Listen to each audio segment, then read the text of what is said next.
Bonjour et bienvenue sur ce nouvel épisode de SpaceX Channel FR. Aujourd'hui, nous allons nous pencher sur les opérations en cours à Starbase. Le 6 août dernier, SpaceX assemblait les deux étages du lanceur prototype destiné à réaliser le premier vol orbital avant de tout démonter. Mais pourquoi? Et que va-t-il se passer ensuite? Et c'est ce que nous allons voir dans cette vidéo.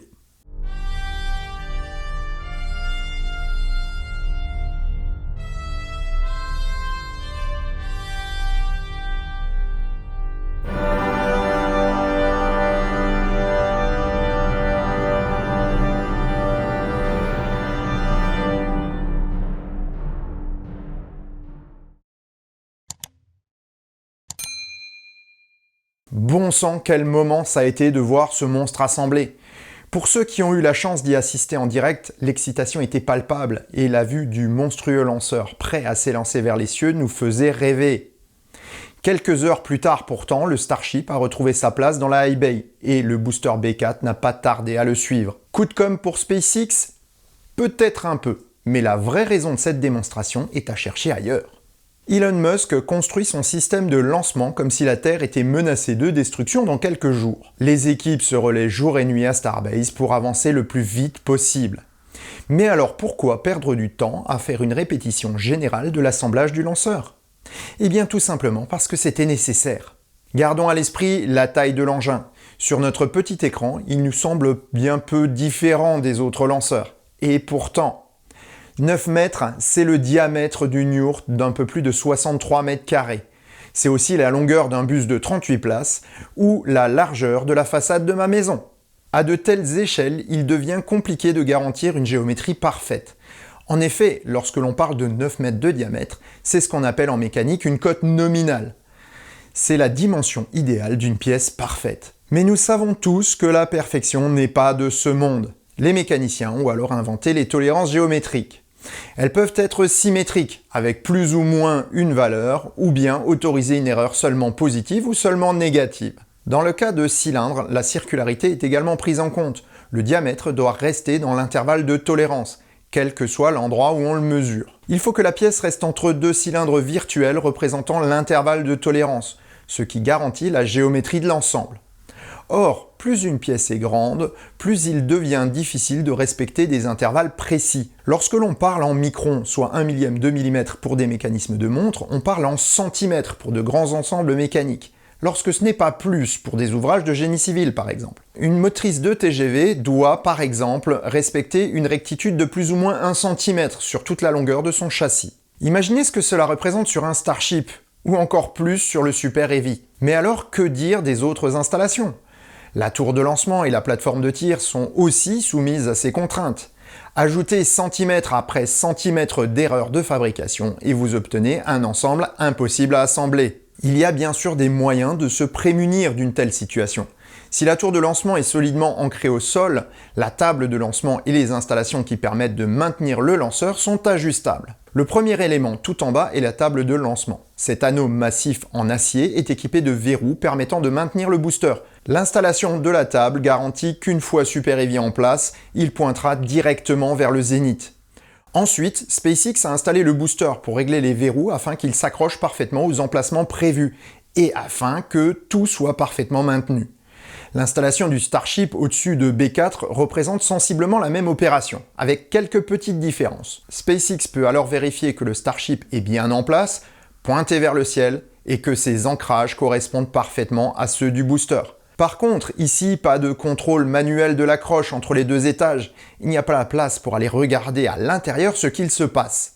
SpaceX a sans doute disposé des caméras sous la jupe du Starship afin de contrôler ce qui se passe à l'intérieur. Les verrous ont été sans doute actionnés à distance et des capteurs ont confirmé leur bon fonctionnement. Une fois tout en place, SpaceX peut ajuster ses fixations pour qu'elles s'adaptent parfaitement aux deux prototypes. Ce montage d'essai a eu une autre fonction: mesurer et vérifier les cotes nécessaires à la suite des opérations de construction. En effet, aucun des 3 étages du système de lancement n'est terminé. Pardon? Vous me dites qu'il n'y a que 2 étages.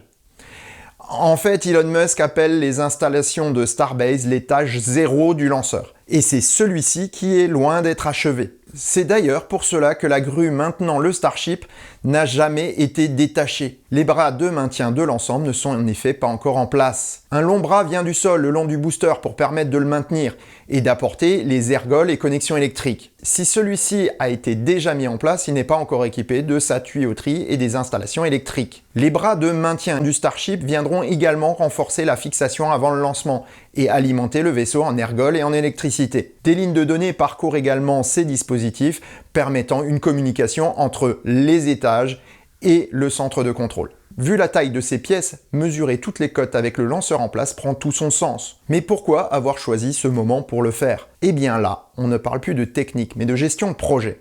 Starship, Super Heavy et Starbase sont construits en parallèle. Tous les éléments évoluent conjointement pour gagner du temps. Mais leur vitesse de construction n'est pas la même. Dans l'évolution de chaque élément, il y a un moment où l'assemblage de test est nécessaire.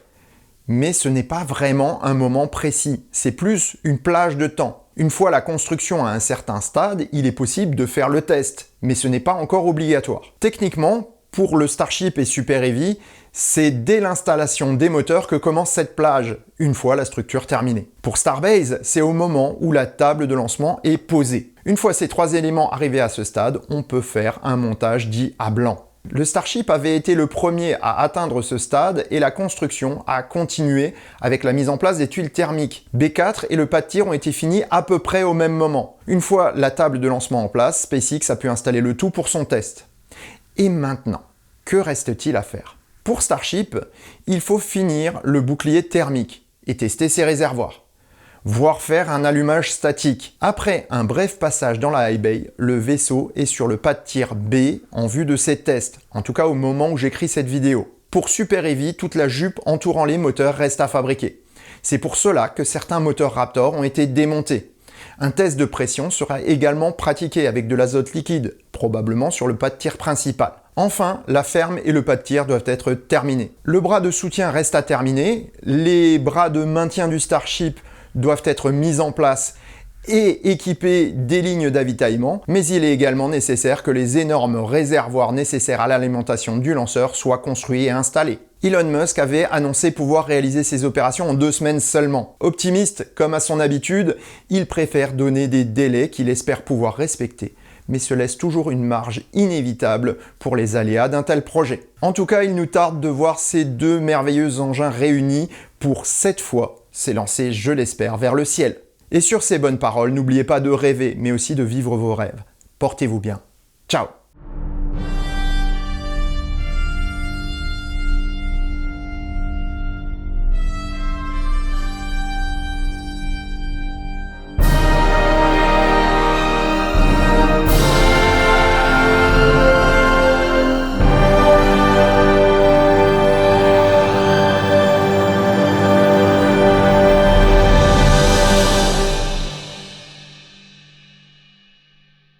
Alors, petit aparté de fin de vidéo, j'ai bien reçu vos commentaires. Clairement, aujourd'hui, je suis en train de faire des tests par rapport à une diction, par rapport à plein de choses, et j'ai trouvé que certains commentaires étaient pertinents, mais on va dire formulés de manière un peu abrupte.